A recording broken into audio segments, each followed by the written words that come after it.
සමුද්‍රීය පරිසර ආරක්ෂණ අධිකාරිය සතුව පැය 24 පුරාම ක්‍රියාත්මක වන මෙහෙයුම් මැදිරියක් ක්‍රියාත්මක වනවා. මොකක්ද මේ මෙහෙයුම් මැදිරියෙන් සිදුවන කාර්යය? අපි ඒ ගැන විමසා බලමු. සමුද්‍රීය පරිසර ආරක්ෂණ අධිකාරියට පැවරලා තියෙන ප්‍රධාන වගකීමක් තමයි සමුද්‍ර දූෂණය පාලනය කළමනාකරණය හා වැළැක්වීම. විශේෂයෙන්ම නෞකා අනතුරකදී සිදුවන සමුද්‍ර දූෂණය පාලනය හා වැළැක්වීමට ක්ෂණිකව ප්‍රතිචාර දැක්වීම ඉතා වැදගත්.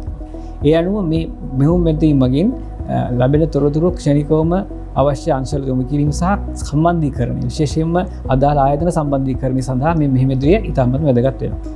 හදිසි තෙල් සහ රසායන ද්‍රව්‍ය විසීමකදී ක්‍රියාත්මක ජාතික සැලැස්ම ක්‍රියාත්මක කිරීමේදී විශේෂයෙන්ම මෙම ආයතන සම්බන්ධීකරණය ඉතාමත් වැදගත් වෙනවා.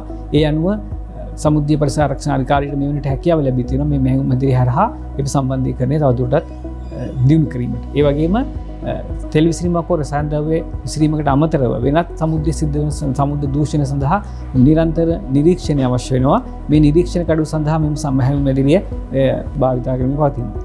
ශ්‍රී ලංකාවේ වරායල් වලට පැමිණෙන නෞකාවල ජනනය වන අපද්‍රව්‍ය ප්‍රතිග්‍රහණ පහසුකම් සඳහා ප්‍රතිග්‍රහණ සේවාවන් සැපයීමත් සමුද්‍රීය පරිසර ආරක්ෂණ අධිකාරිය මගින් සිදු කරන තවත් වැදගත් කාර්යයක් වෙනවා. මෙම ක්‍රියාවලිය අධීක්ෂණය සහ අවශ්‍ය සම්බන්ධීකරණය සඳහාත් මෙහෙයුම් මැදිරිය දායකත්වය ලබා දෙනවා. පැය 24 පුරාම ක්‍රියාත්මක මෙම මෙහෙයුම් මැදිරිය තුලින් තවත් විශේෂීය ක්‍රියාවලියක් සිදු වෙනවා. ඒ තමයි ශ්‍රී ලංකාවේ සිද්ධ වෙන සමුද්‍ර දූෂණයට අදාළ සියලුම පැමිණිලි නැත්නම් මහ ජනතාවගේ අදහස් ක්ෂණිකව ඒ අවස්ථාවේදීම ලබා දීම සඳහා දුරකථන අංකයක් හඳුන්වා දී තිබෙනවා 1949. එම දුරකථන අංකය හරහා ඕනෑම කෙනෙකුට මෙම මෙහෙයුම් මැදිරිය සම්බන්ධ වීමේ හැකියාව ලැබී තිබෙනවා. ඒ මගින් අවශ්‍ය සමුද්‍ර දූෂණය සම්බන්ධ අදහස් දැක්වීමක් එහෙම නැත්නම් පැමිණිලි කිරීමක් කිරීමේ හැකියාව ශ්‍රී ලංකාවේ ගුරුවරයන් ලැබී තිබෙනවා. ඒ හරහා ලැබෙන පැමිණිලි සඳහා ක්ෂණිකව ක්‍රියාත්මක වීමත් අවශ්‍ය අධිකෘත ආයතන සම්බන්ධීකරණයත් මෙම මෙහෙයුම් මැදිරිය හරහා සිදු වෙනවා.